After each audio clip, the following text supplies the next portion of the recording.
Purnima means a full moon day.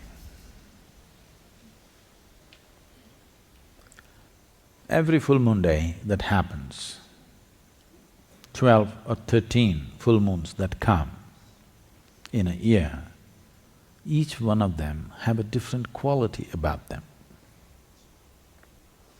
Most people today living in cities, they don't know which phase of the moon it is right now, they've completely forgotten.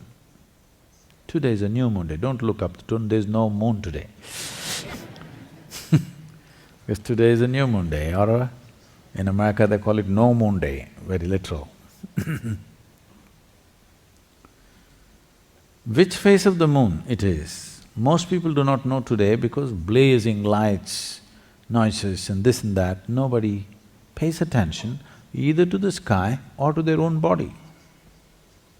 If you look up into the sky, for sure you can know. Or if you close your eyes and look at your system, you can know what phase of the moon it is, because with every phase of the moon, the human system accordingly behaves mildly differently. This much you know, that on a full moon day and a new moon day, if you were a sailor, you would for sure know what's happening around you because the very oceans are rising on this day. It's a huge body of water, it's rising. If you look at this planet as a body, this water body that we call as ocean is covering over 70% of the land or the area. Similarly, if you look at this body, even here, over 70% is water. Not by accident, that's the design So if the very oceans are rising, you think the water in your body is not rising? The water in the ocean is laden with salt. Salt does not mean just the salt that we use, variety of things which we experience as salt. But the waters here have a more complex mixture. This is a more complex soup than the oceanic soup. Whether you made a great soup out of yourself or a lousy soup, that depends, but still it's a very complex soup.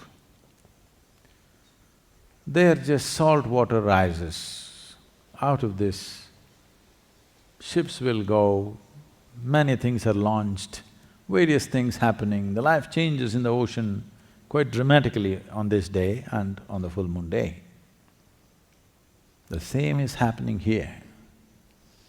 But not being sailors, sailor means somebody who wants to go somewhere, you know. Sailor means somebody who's always longing to go to a new place. So if you are a spiritual seeker, you're like a sailor, always want to go to a new place. Not because this place is bad, but we want to go to a new place within us. We understand, we are mature enough to know, if I move from this place to another place geographically, it's not really going to change my life. So we understood, we have to go to a new place within ourselves. So in a certain way, you're a sailor. If you're a sailor, the full moon day and the new moon day are very significant for you. You're waiting for that to happen. That's the day you would like to launch your new ship. So, Purnima means it is a day when you can launch things within you. So there is a whole system of yoga which is calibrated for the lunar cycles and the solar cycles so that one can make use of this system. one can make use of nature's help. As I said, among these 12 to 13 full moons that happen, they are of different quality. So accordingly they have been identified. I think in China there's some significance, no, probably in Japan probably. August moon, you have some significance to August moon?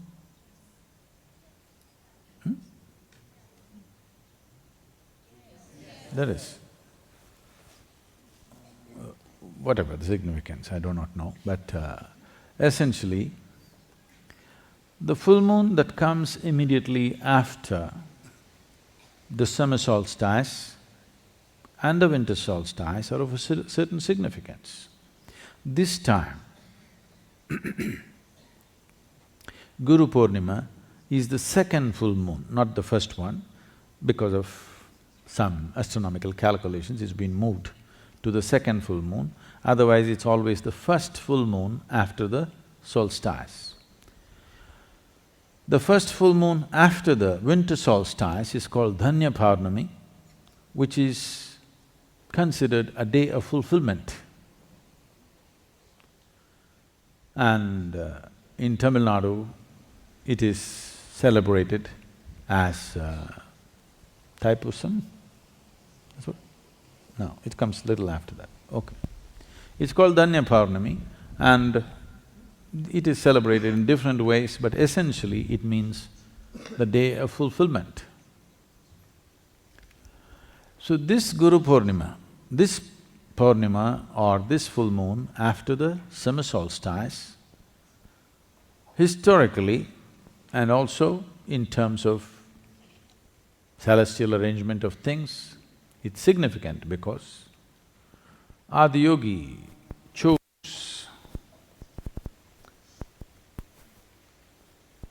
to become a Adi Guru. The first yogi decided to become the first Guru over 15,000 years ago on this day, which is called as Guru Purnima. It is the birth of the first Guru. And this is the day he delivered or he started transmitting the most significant message to humanity, which was never before. That is, he made them realize that if you're willing to strive, all the limitations that nature has set upon you, you can cross.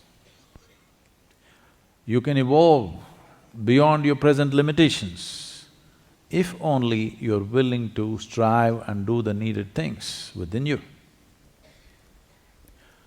Till then,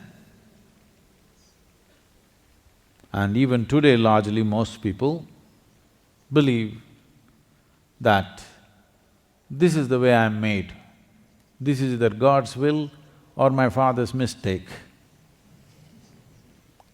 That this is the way I am, I can't do anything about it. On this day, Adi Yogi introduced this possibility to humanity and said, if you are willing to strive, I will give you a science through which you can go beyond all limitations that are considered human limitations. Even today, when people use the word human, most of the time, when people use the word human, they are not talking about the immensity of being human, the power of being human, the possibility of being human. They're talking about the limitations of being human. When somebody says, oh, I'm only human, they're talking about how I'm limited. Very rarely somebody is referring to I'm human as a great possibility. Because still most of the people believe that either because of God's will or my parents' mistake, I'm like this and this is all I can do. If you experience a rebirth, if you make a rebirth possible for yourself, naturally your most important work will be to ensure that the entire world knows that if they are willing to strive, they can cross all the limitations created by themselves, created by their genetics, created, even imposed by the nature. Even those limitations you can cross. The limitations of life and death one can cross if one is willing to strive for it. So on this day, which is called as the Guru Purnima, this message was delivered. So it's very, very significant because this made human life into a possibility, a limitless possibility, rather than being some kind of a trap of being one more kind of creature on the planet. So we must celebrate this.